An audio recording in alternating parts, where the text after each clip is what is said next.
Thank you, Mr. Chairman.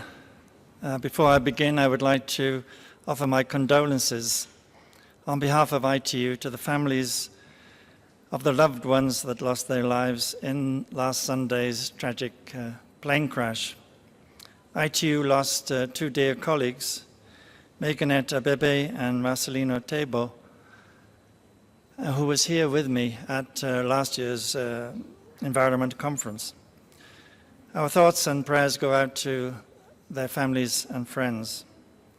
Mr. Chairman, with an ever-growing and more diverse membership, ITU serves as a platform for concerted action amongst governments, industry, civil society, academia, and is driving the digital revolution.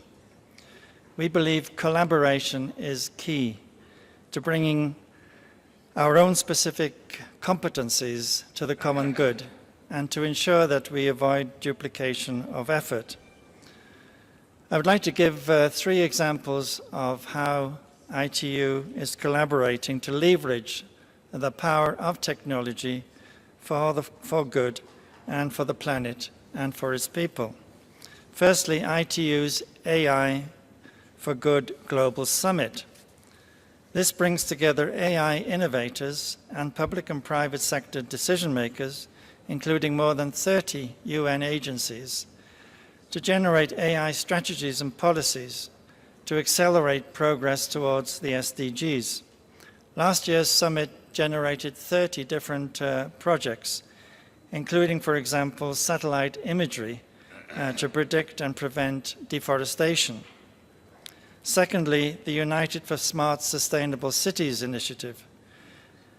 As cities account for a growing share of global carbon emissions and energy consumption, ITU is joined with UNEP and 14 other UN bodies to ensure digital technologies are smart and energy efficient and to provide tools to cities to measure how effective they are being in using this technology. The initiative has developed KPIs which are currently being used in 50 different cities around the world, which will help to develop their policy and ensure that we do build smart and sustainable cities. Third and finally, the United Nations E-Waste Coalition. Each year, approximately 50 million tons of e-waste is generated. And if nothing is done about it, that figure will double by 2050. ITU joined UNEP and other UN agencies in developing an e-waste coalition. Together we are calling for a shift towards a circular cycle for electronic equipment.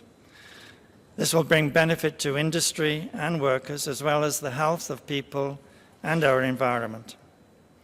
In conclusion, with more than half of the world's population now connected to the internet, let us all join together, both inside and outside the UN, to promote the use of ICTs to develop innovative solutions to these environmental challenges. This will be essential for the well-being of the planet and future generations, and I'd like to invite all interested parties to join with us in these initiatives. Thank you, Mr. Chairman.